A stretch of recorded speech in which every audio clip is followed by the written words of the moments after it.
Welcome to the Visionaries Only podcast presented by Energy 11 and hosted by me, Jay Thomas.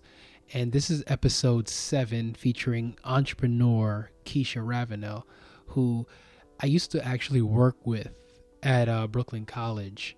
And it's so great to see like her trajectory, working in traditional 9-to-5 roles and then taking the leap into starting her own company. And she has this great t-shirt line under the We Inspire brand with these positive affirmations of I am enough. And the story behind the I am enough brand is really, really interesting. This is such an inspiring episode because it's really an episode of taking your pain and turning it into your purpose. And it's really interesting to see how someone that actually goes through the journey. So she also does consulting for aspiring business owners. So if you're interested in potentially having a side business of building a t-shirt brand, she offers consulting for that as well. So I really gravitated to her story because you see people wanting to build something outside of the traditional 9-to-5, and it's really hard to take that leap. And we explore that in this episode as well, like the psychology behind taking the leap of saying like, I'm going to stop getting this consistent paycheck to pursue my purpose full time. Like that's a really hard decision to come to. And I was really, really impressed with the way that she broke it down. She's super introspective, super self-aware, and super real, super honest. So I love this episode. I know you will too. As always, please subscribe, like, share. If you're listening to this audio only, please rate us on Spotify, Apple, Google, what have you. And as always, enjoy. Of course, I did a lot of homework on you before we got here. And I kind of wanted to start at the beginning for you. And I think maybe this is the best place to start. I saw in, I think it was an Instagram live you did. You mentioned that from a child that you wanted to be an entrepreneur. You didn't want to work for anyone. Yeah. And I'm curious, like, do you remember a time in your childhood that maybe that spark was ignited? I don't remember a time that it was ignited. I've always marched to the beat of my own drum, right? Mm-hmm. So when I notice that, oh, if you work someone, they get to tell you what to do. They get to tell you when to come in. They get to tell you when you can go home and when you go on vacation. I Right. said, oh no, that's not for me. That is not for me. But when I was a child, like elementary school, I wanted to do different things. Like I always said, oh, I want to be a nurse and I want to be a doctor and I want to be a beautician and I want to and I wanted to do all of these things. But it wasn't until like maybe high school where I said, you know Mm-hmm. what, like I want to be an entrepreneur. I want to be able Mm. to work for myself. Got you. Got you. Mm-hmm. And going into college, and just for everyone to know, Keisha and I worked at the Career Center Yep. at Brooklyn College together. Yep. And ironically helping people get into those types of like careers and stuff like that. So Right.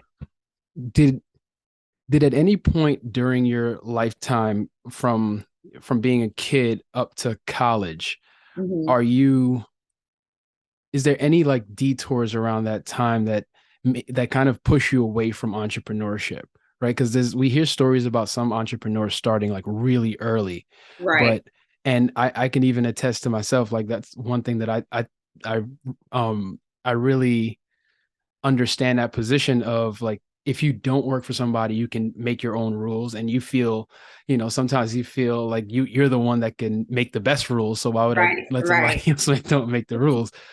And I've felt in my life that I've gotten pushed away from entrepreneurship because it wasn't safe. So did you experience any of that as you were growing up? For sure. for sure. So I think in our community, right? Like it's now popular to quit your job and become an entrepreneur, right? But when I was Yep. growing up, it was go to college, Yep. get a good job, right? Like get a career. Yep. So that's what I mean, my mom, she always pushed me to do, what I wanted, to follow my passion.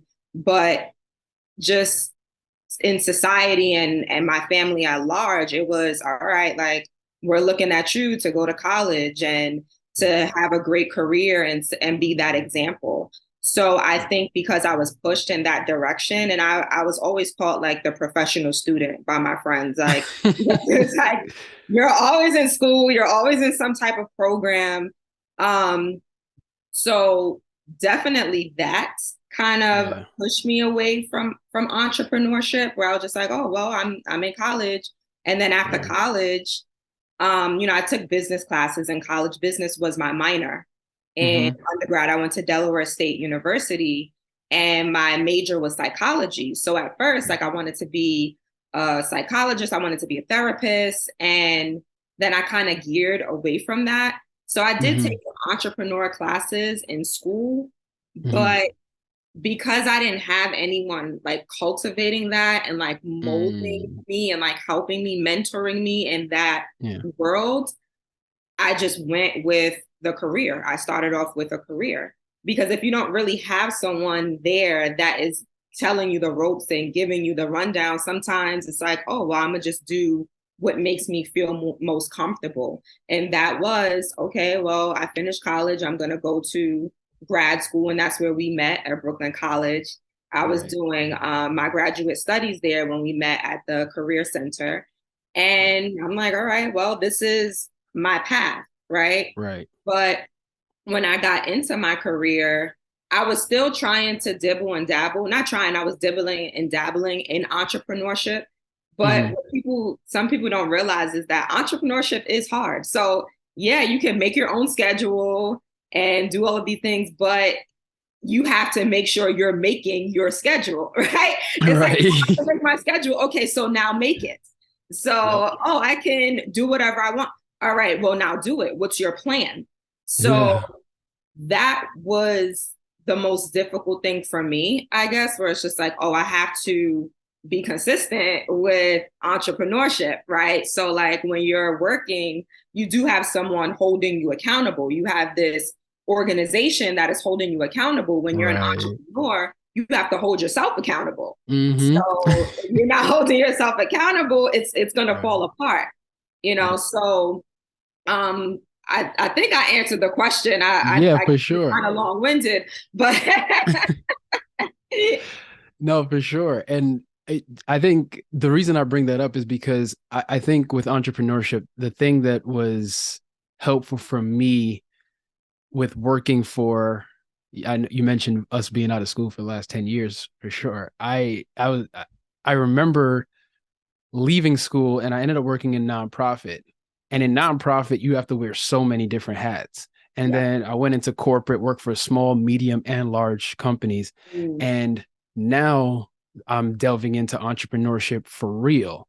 yeah, And with all this experience of understanding like how these companies work, now you know the hats that you have to wear because you are the HR person, you are yep, the accountant, yep. you're like all of these different roles.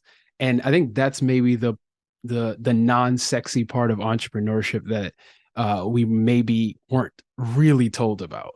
Yeah. I love that you brought that up because I made a post like maybe last year that said the exact same thing. I Mm, didn't realize that me being an entrepreneur meant I had to be the finance manager, the social media manager, the content creator, the model, because I have my apparel line. I had to wear all these hats, like you said. And I'm yeah. like, well, I don't even like doing all of this stuff. Right. But when you're not big enough to hire out, this Right. is what you have to do Yeah. to make it work. Yeah. You gotta be the single parent that this business needs. Exactly. Exactly. Yes, Uh, that's a good way to put it. You got to be yeah. the uh, I I started this entrepreneurship goal or rather, I started this business of not only this podcast, but also doing some consulting work. I started this out of necessity because I got laid off in November with the whole, tech is bleeding. So I got Yeah, laid yeah. off. And I started it out of necessity. Mhm. And I noticed that starting a business by yourself is really it's you against you, really. Mhm. And it's such this introspective battle with yourself. And I started learning a lot about who I am, what I want, the things that work for me versus what don't work for me. And Yes. I'm curious, uh, what has starting a business taught you? I think similarly to you, it did teach me. I feel like it taught me more confidence in Mm, myself, right? And who I am.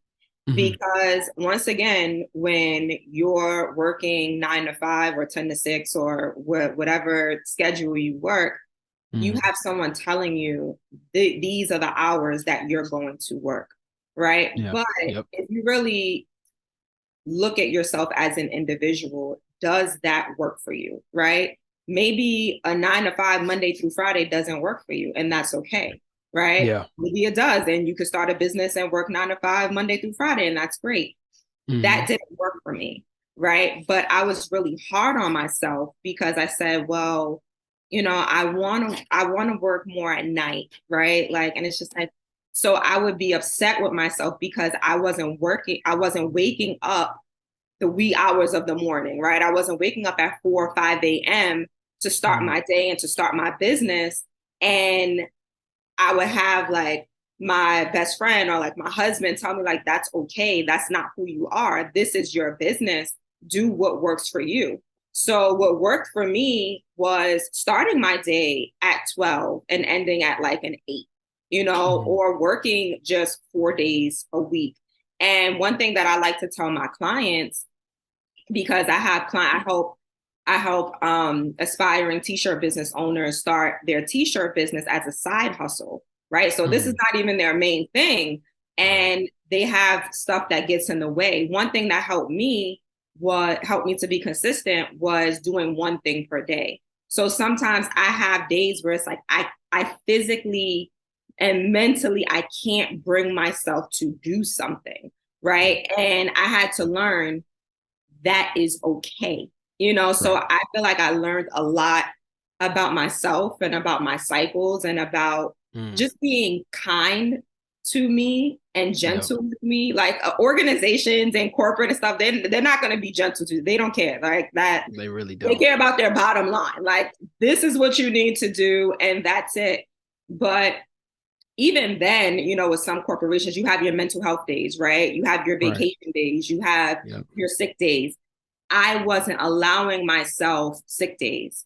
I wasn't Mm. allowing myself mental health days or Mm. vacation days. I was just like, oh, it's my business. I have to work every day. And it's just like, no, no, no, no, no. So I think Yeah. that's one thing that I did learn. Like, all right, the same way you're setting your schedule to work, you also have to set your schedule to rest, because Right. rest is not a reward, it's a necessity. Mm. Yeah.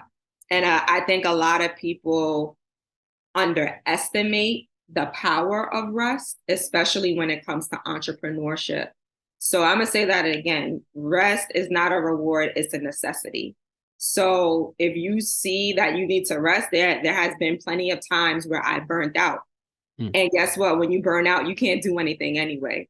So Fact. That's a fact. so might as well take that day or two to rest and then get back to work. If you feel like you can't do something, or you feel too overwhelmed, try to do that one thing, even if it takes 5 minutes, right? That's what I Mm. say to myself. Like, when I'm in, because I noticed that I operate in cycles, right? Mhm. Where I have times where my energy is really high and I can get a lot of work done.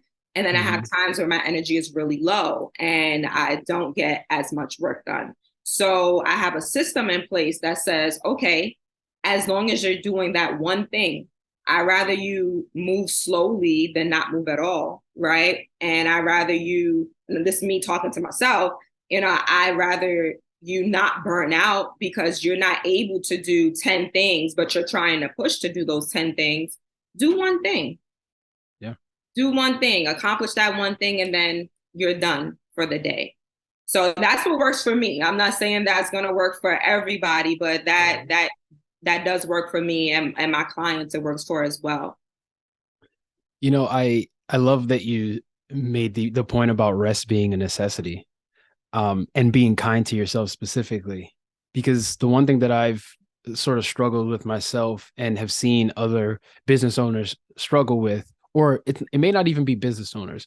I can loop business owners and entrepreneurs under this larger umbrella of people with, let's say, above average ambition.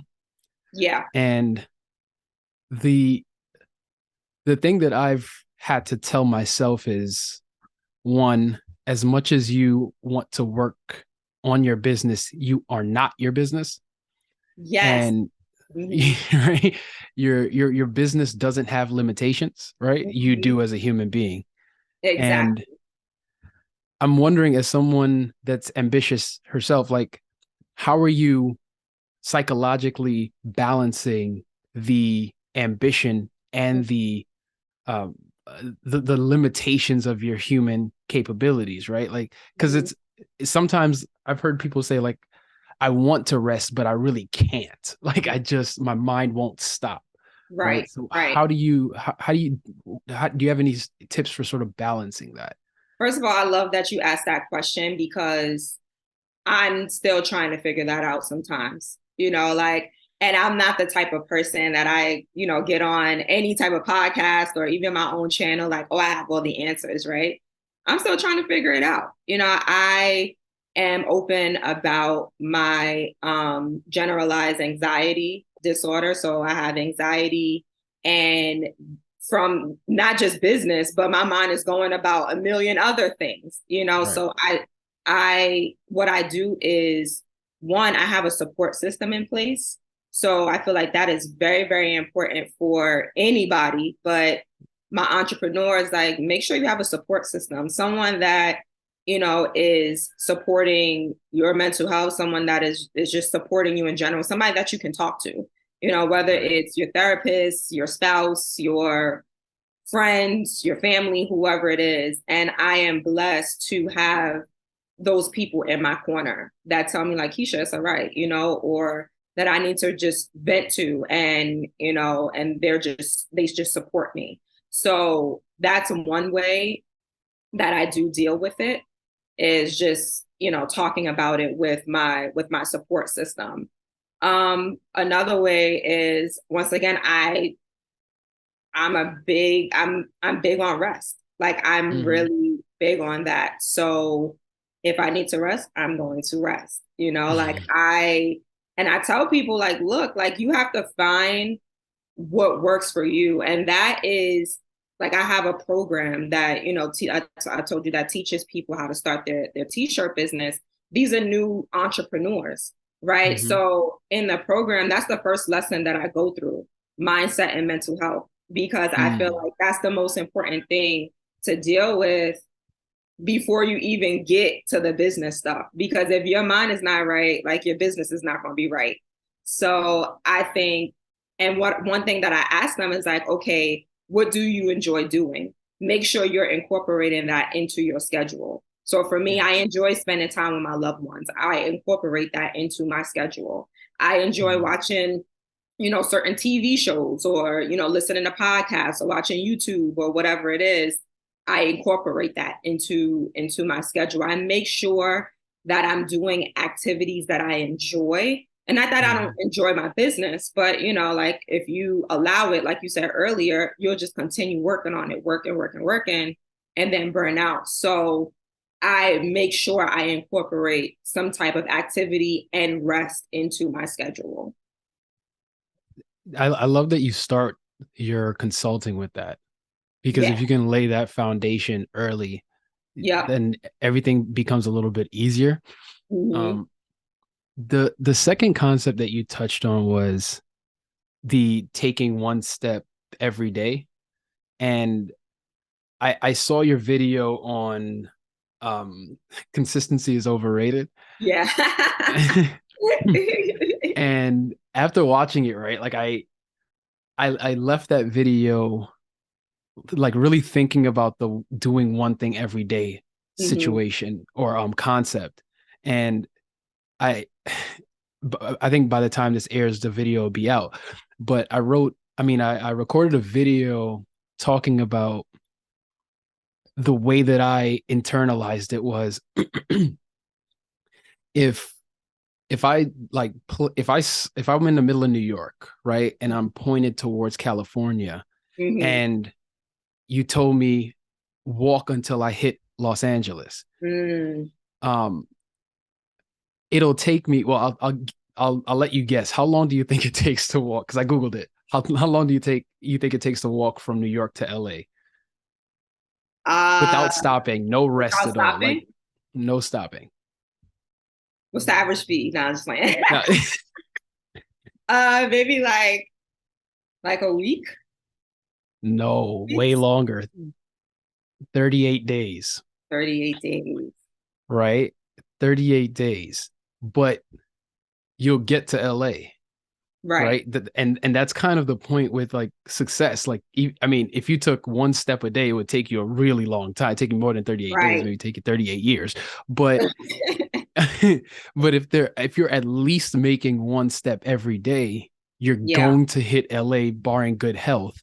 And it was such a liberating feeling to feel like no matter what, if you just keep going, that's the Yeah. only solution is to Yeah. just keep going. You're Yep. going to get to your goal. Yep. And I'm in your coaching, is that something that is difficult to get across to new entrepreneurs? The idea of consistency and just keep going, even if it's just one step.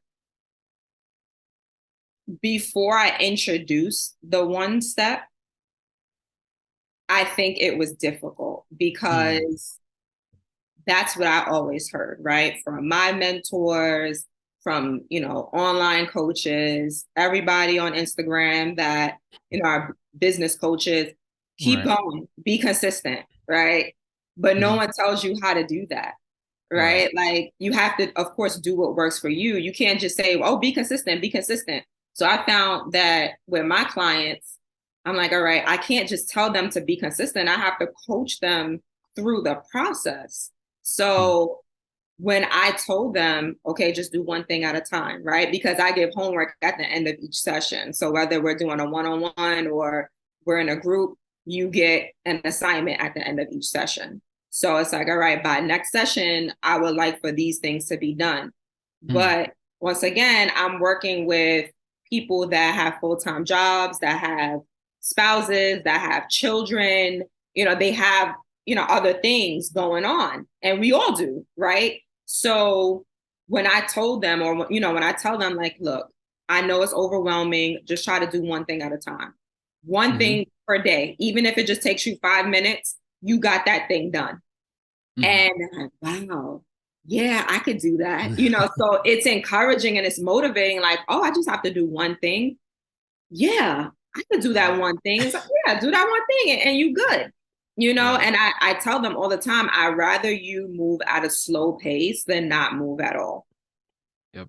Because when you stop moving, it's harder to get back into that groove, right? So I'm like, I'd rather you just do that one thing. 5 minutes, 10 minutes, I don't care. Do that one thing. And Yeah. then you also see, because sometimes people are just not motivated to do it. Like they have the time and they feel like it's so much that they need to get done that Mm, they it becomes too overwhelming and they, shy away from it, because I know that right. happens with me. When something is too overwhelming, I'm like, I'm scared. Like I don't want to tackle it. It's too much for Right. me. But when you say, oh, I could just do one thing, you find yourself starting to do more, right? Like, oh, I got that one Mhm. thing done in 5 minutes. Oh, okay. Like I can do more, right? Right. So that happens too, where it's like, if you could do more, do more.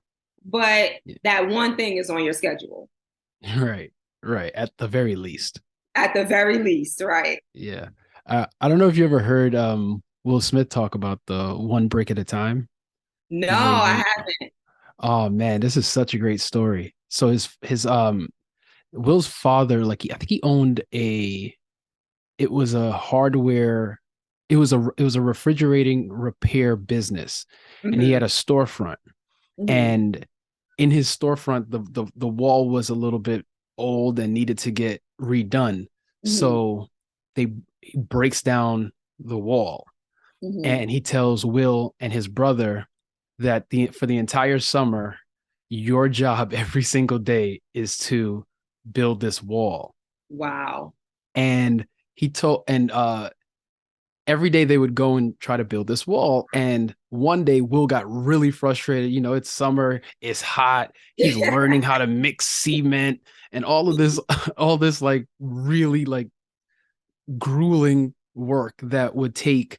He mentioned like it would take a real mason, somebody that knows how to do this.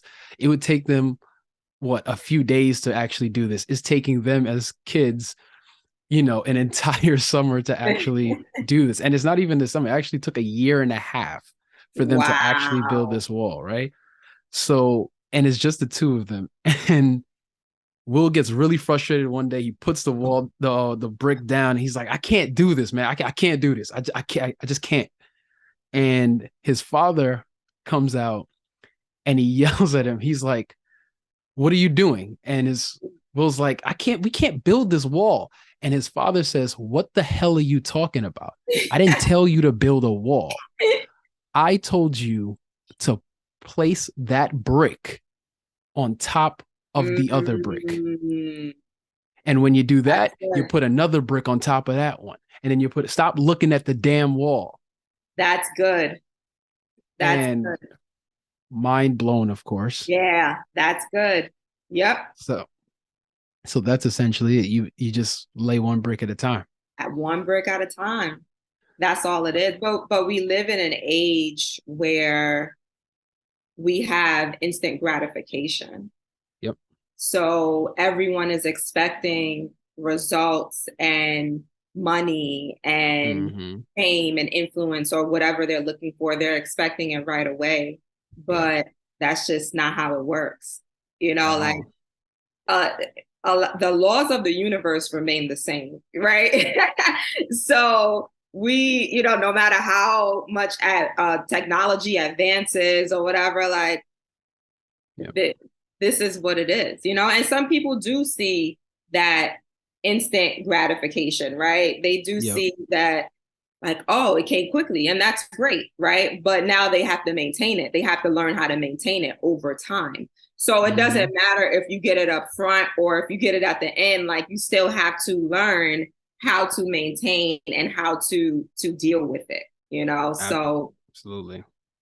So I did a lot of homework on you, and one of the things that you talk about pretty openly was how the your first engagement motivated you to start this the I am enough t-shirt line specifically. yes, yes, And I wonder if you could just speak to the role of positive affirmations in your life and yes. how it helped you sort of like heal from that first engagement. Positive affirmations is definitely like my thing. Like I Mm-hmm. use this app called Think Up, and I don't know if you are familiar with that app, but it's an Mm-mm. affirmations app where you write down your affirmations and then you record yourself saying it and then you listen back to it. So that's typically what I use Wow. daily. Like, so I'm listening to myself say the affirmations, and then like, if I'm not in the bed, like maybe I'm moving around, I'm saying it back to myself essentially, right? Mm-hmm. So I think positive affirmations are important, those daily reminders, though, and then also goals, right? Mm-hmm. Affirmations it's not something that, not just who you are. I don't want to say who you are because I feel like everything is in you, right? But yeah, I think just those positive affirmations are very important. Speaking life into yourself, right? Like I Mm. read a long time ago that it is said, whatever you say after I am, you become. right? So whether it's Ooh. positive, negative, that's what you become. So I'm like, well, I need to start saying these positive affirmations. I need to start Wow. speaking life over myself, and not only over myself, but like over my business, things that are important to me, you know, relationships, whatever it is. So, but you have to start with you.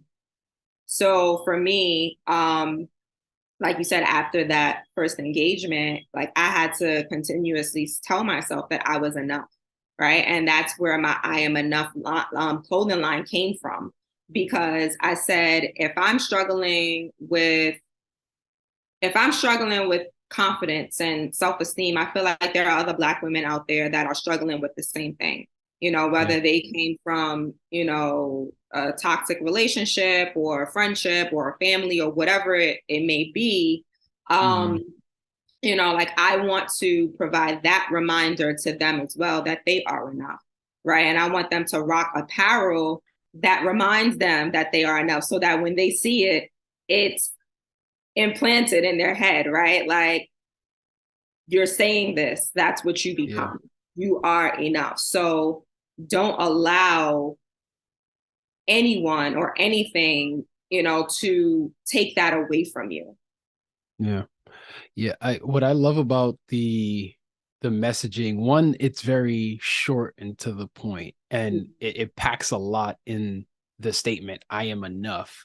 Right. Um, it packs so much into the statement. Also, the thing that I love about I love shirts that say stuff on it. I'm not wearing one, but I do love shirts that say stuff say stuff on it because every day we're as people walking around with different brands on, we're essentially walking billboards. Yeah. And to me, your shirt obviously not only says a lot about who you are, Mm-hmm. but um, it also is powerful for people reading it themselves, as if there was a billboard that said, I am enough. It's Mm-hmm. conceptually the same thing as walking by somebody that has a shirt that says, I am enough. Yep. And it's a declaration to the person reading it and the person wearing it that now that we've engaged with this way, Mm-hmm. we are enough. Right. Right. Exactly. Exactly. Um the this was I was trying to think of this as I was listening to you speak about like the why behind the brand. Mm-hmm. And I'm gonna try to word this the right way because it's something that I've struggled with sometimes when it comes to really painful situations. Mm-hmm. And it's like, how difficult was it for you to acknowledge that in your particular situation, you mentioned like not loving yourself enough. Yeah. And I'm curious, like, how difficult was it for you to acknowledge that you didn't love yourself as much and you deserve to love yourself, but also that you had the power to change that for yourself? Okay. So wait, what's the question? I love what you So, said. So what's the yeah. question? Because that was good. So, I'm like, wow, I love that. yeah. So I guess I'm trying the thing that I've struggled with is like acknowledging the power that I had in myself Mm-hmm. to change my my perspective and also change how I feel. And Right. I'm curious, like, how difficult was it for you to acknowledge that one, you didn't love yourself in that moment, because that's a powerful realization to come Yeah. to. And Yeah. then part two of that is um how difficult was it for you to get to the point to acknowledge that you could change that? There was something that is inside of you, like doing the affirmations, like going to therapy, like talking with your loved ones about these things. How difficult was it for you to come to the realization that you can impact that change yourself? You know, I actually never thought about it as it being difficult. So I don't Okay. know if it was difficult for me. It was more so a journey. Mm. So, I mean, I guess if I look back at it now, maybe it was, I don't know, not necessarily, but Mm-hmm. it wasn't difficult. It was more so something that I'm like, oh, I have to do this. Right. Mm. So it wasn't something that it's like, oh man, like this is gonna be hard. It's gonna be crazy. It was Yeah. more so like, this is something I have to do for myself and for my life, you know? So yeah, it took that journey. And Yeah. I don't feel that we ever come off of that journey, because what people don't realize is that healing is not linear, right? Mm. So yeah, I love myself, right? But then there are days where it's just like, Keisha, what are you doing? Right. And then I'm hard on myself. Right. And remember earlier I said, you have to be kind to yourself. Sometimes I'm not kind to myself. And I have to have that reminder to be kind to myself, to have grace for myself. And that is you loving yourself. Right. Right. Um, so once again, I don't think it was difficult. I think it was just more so the realization and then a decision to take that journey. Yeah. That I've found in my own life that the decision is like maybe where the difficult comes in. It's like Ah, to mm-hmm, to look at to look at where you are. I've had like these situations that are incredibly painful, mm-hmm. and when you feel that level of pain and you don't have a lot of context on how to get through it, you Yeah. look to me I've looked at that decision, as you called it, because I think it's the right word for this, the decision Mm-hmm. to try to move past it, Right. as such a difficult one, because one of my favorite things to say, because it's so true, is that if you don't deal with your past is going to deal with you. Absolutely. And I've, over maybe like the last few years, had to say, oh, my past is dealing with me. Just because I don't acknowledge it openly, or I don't acknowledge it openly to myself, rather, that I still haven't done the work to Right. really get through a lot of that. And I've felt like this journey into entrepreneurship has exposed like some of those exact feelings. So Mm-hmm. yeah, I don't know. Yeah. No, it's true. It's true. I love that. Your past is going to deal with you. It's true. Yeah. It's true. And I think that's one thing. I'm emotionally intelligent. I've always been that way, and I've always kind of enjoyed dealing with issues, right? So like Mm. I was never the person that, oh, I ain't going to therapy. I love therapy. Ooh, I get to go to therapy. All right, let's Yeah. go. Let's fix me. Let me talk about my problems.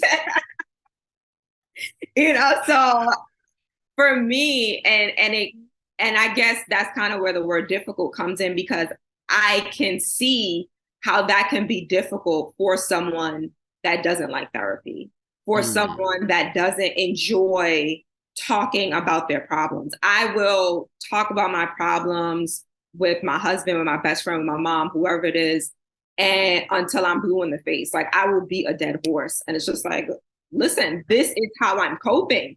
And good thing I have that support system that just listens to me, allows me to vent, because that's how I cope.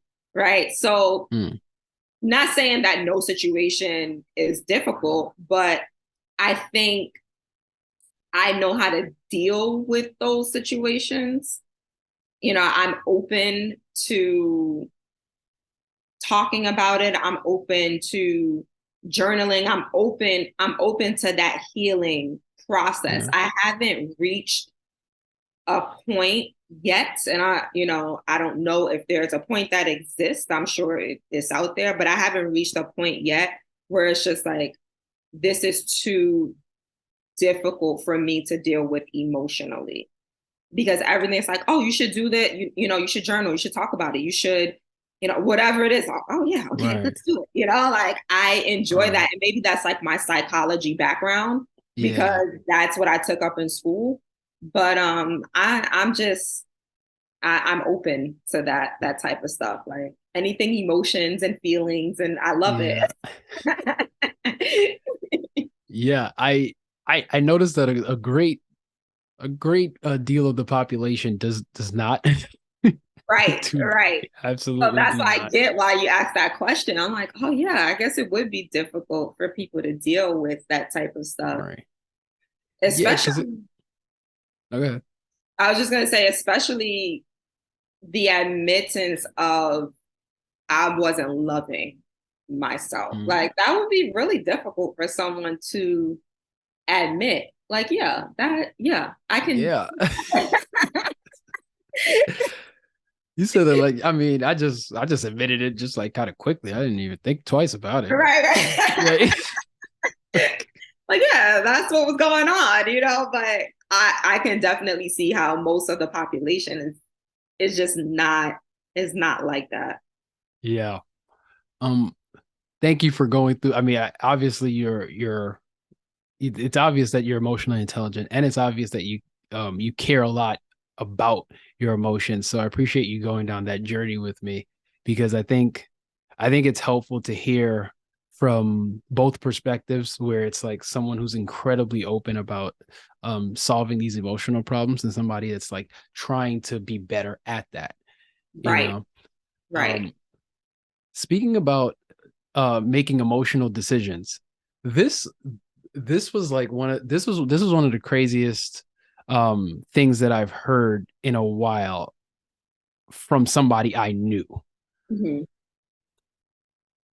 You quitting your job. Now what because the thing is you put it out. I think I might have been a part of your email list and you sent the email with the t-shirt with the We Inspire brand.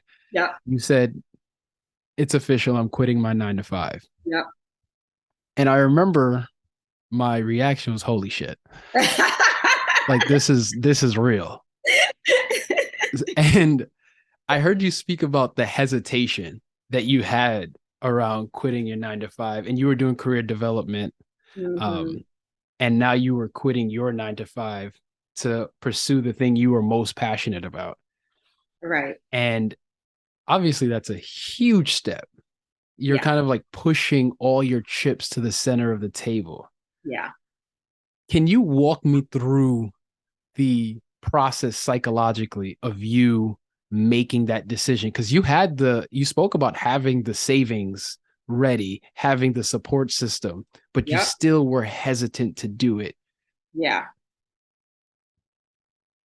It was it was time, right? So, like you said, I had my savings, I had my 401k, I had my clients, so I was making money in my business. Um, but it was still difficult for me, right? Because to be honest, like still in my business, it fluctuates. Financially, it fluctuates where, some months you're seeing good money, and then other months it's like, oh man, I didn't expect that, right? But when you're working your 9 to 5, you know that you're getting that Yeah. income every 2 weeks or every week whenever you get paid. Yeah. So for me, I I like safety, right? So, and I think everyone does, right? Yeah. Mhm. I like the safety of, well, I know that I'm going to be getting a check, as long as I'm continuing to do my job. And to be honest, like 9 to 5 is not necessarily the safest way, right? Because like they could let you go at any time. Right, Poster child. right, right. So, we do look at that as safety and security, but we don't think about like, oh, well, what if they let me go? Right. So for me, it was a lot, right? It was like, man, like, am I really going to do this? I don't know. And then in September of 2021, it was just like, it's time, right? It was mentally draining and exhausting me, Mm. right? Yeah. To do that job. Yeah. And my supervisor, whom I love, had left, right? He had Mm. left like maybe 2 months prior. And I'm just like, well, nothing is keeping me here now. Because when he was there, I absolutely loved him, right? Like I think I was there for as long as I was because of him, because he was a really dope supervisor, Gotcha. and you probably hear the saying, people don't leave jobs, they leave bosses. Yep. So he was good and he was flexible. So I was allowed to, do my job and work on my business. And, I was productive and I did what I had to do, plus worked on my business, and it was great. He wasn't there anymore. So it's just kind of like, well, who am I going to, Right. who's going to look after me now? Right. Like, not that Right. he was allowing me to do anything crazy, but Right. he was very understanding, Mm. like whether it was a bad time, my uncle whom I consider, he was like a father to me, had passed away earlier that year. And he was my supervisor at the time, he was very understanding as far as the time that I took off. It's like, take the time you need, like the job will be here. Right. Right. So things like that made me appreciate it. It's like, man, like I appreciate that type of environment because it Right. feels like I'm an entrepreneur making my own schedule, but I'm still getting that check every 2 weeks, Right. So I still Best of had both that worlds. security. Yeah, like I still had that. So when he left, it was just kind of like, oh, my time is coming soon. Like Mm. I'm not going to stay here because I know that the requirements of me and the expectation of me is going to be different. Like there's going to be a lot of changes that that's going to occur. And once again, like I just was not mentally there. Even before Mm. he left, I wasn't mentally there anymore. Like I Yeah. did not want to be there. I actually had planned to leave in 2020, but then the Mm. pandemic hit. So I had another business venture that I was pursuing, and I was ready to go. Right. It was actually an event space. So I was ready to go. I was just Oh. looking for my space. I had my money, I had my credit, I had everything in place, everything. Right. And I was just looking for the right place. And I could not, for the life of me, it was months that I was looking. And for the Mm. life of me, I couldn't find the right space.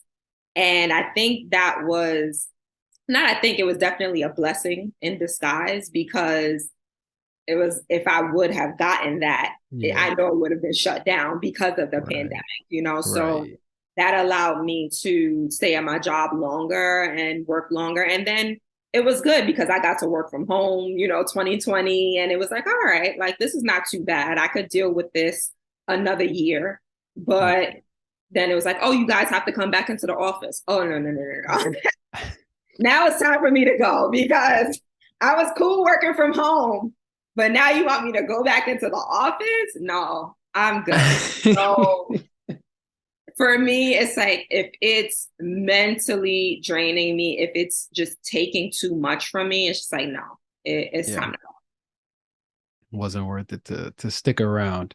It was not worth it, especially going back into the office full time. I'm like, oh, no, no, thank No. you. No, I feel you. And I think like the fact that you prepared for this moment is kind of a key takeaway, right? Because this wasn't a temporary feeling you were having. Right. And even if your supervisor had stayed, you still had the thought and the feeling that you were going to leave to start your own venture because Exactly. you needed to essentially buy your time back, right? Right. This is the cost. Right. You got to get your Right. time back. Um, and you mentioned the business, like feeling like the fluctuations of the business. Mhm. Um, are you looking now in retrospect? Now we're in 2023. You quit in 2021. Mhm. Um, how do you view that decision now? It was the best decision that I could have made for Nice. myself. It really was. I would not go back and change it. at all. Like I could make $0 in a month and I still wouldn't feel like, man, I shouldn't have quit my job. I would not feel like that. It Man. was really, it was the best decision. It really was, so nope, there are no regrets. Now I will say if this, I'm not opposed to going back to a 9 to 5.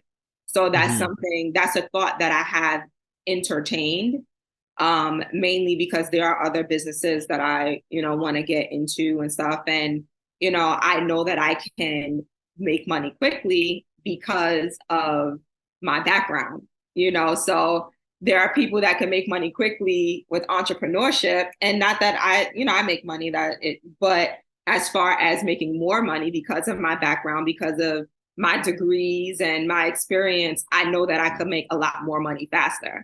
So I, like I said, I have entertained it and I'm not opposed to it. And I think that's something important for people to know, that just because you quit your job, it doesn't mean that you can't go back. Like there's no shame in going back to work because you quit to become an entrepreneur, right? Like maybe that's a decision that you need to make for yourself and for your family. Nobody knows no one's situation. Like everyone has different situations. So don't be ashamed to do that if you quit your job to become an entrepreneur. And it doesn't mean that you're a failure. It doesn't mean that you still can't be an entrepreneur. You can have your business on the side and continue to work on your business while you go to work. It's really up to you, but it's okay to do that, and I put that out there because I know that I struggled with that. Like, me go back to work? Could I do that? Oh my goodness, what will people think? And it's just like, oh, what if I go back? It's my life, like I do what I want to do. I do what's best for me and my family. So definitely wanted to put that out there. There's no shame in that. I love that you put that out there. That's such a great point.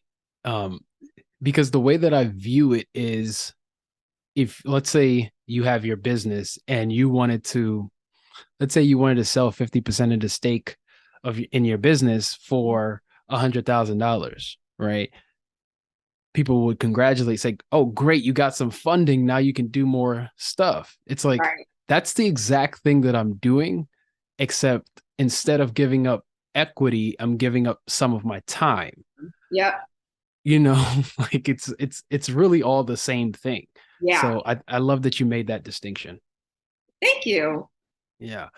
My last question is a question that I ask every single guest that comes on the show. And I'm so interested to hear the answer you have to this, because I think it's going to be really good. I think it's going to be really good. And it's funny, I had a thought in my head of what your answer would be, so I'll let you answer the question and then I'm gonna tell you what I thought you were gonna say. So Keisha, what is a quote that you personally live by? A quote that I personally live by. There's so many quotes. I know. That's why I asked the question. I love quotes. I see how you love affirmations. I love quotes. Yeah.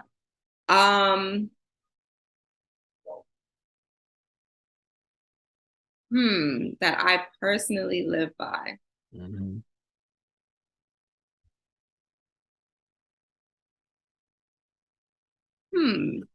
trying to think. It's funny because I used to really love quotes too, and I had like this book that I used to write quotes and stuff down. Man, I'm trying to think of a quote that.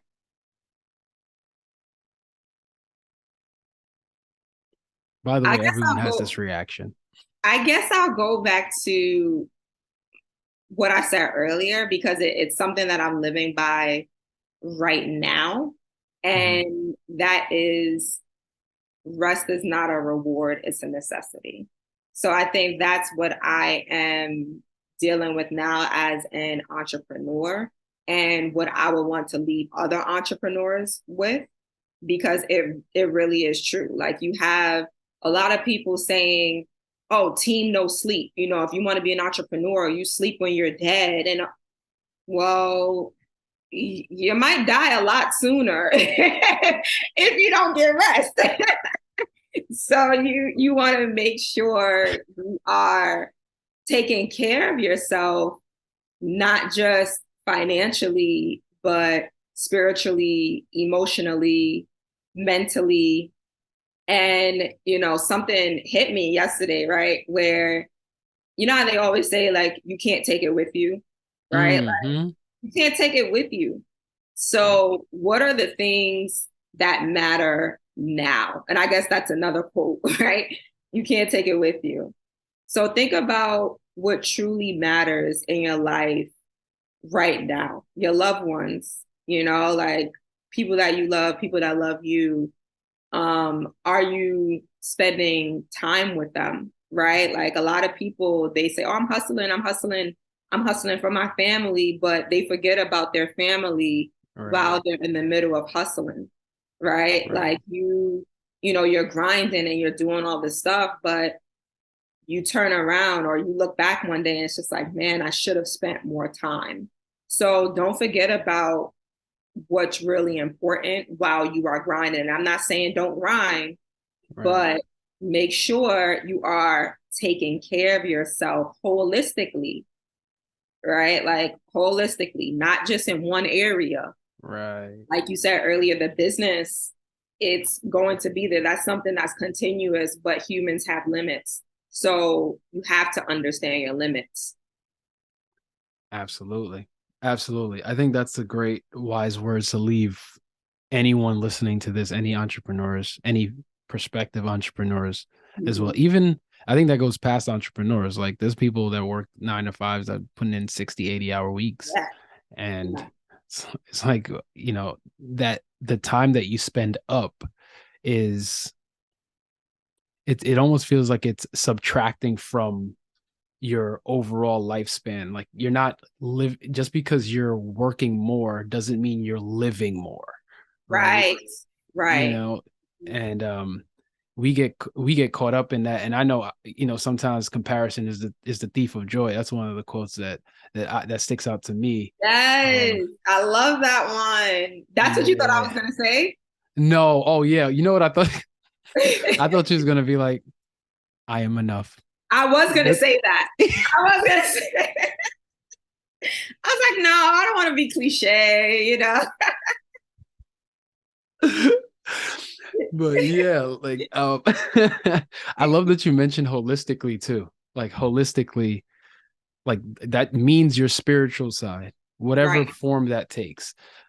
Taking care of your spiritual, taking care of your mental, Hmm. um, and taking care of your physical as Yes. well.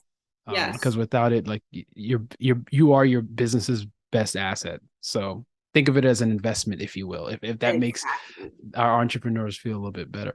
Um, Keisha, thank you so much. An Thank absolute you. pleasure. I appreciate you having me on. It was so much fun. Yeah. And we finally got to catch up after 10 years. Exactly.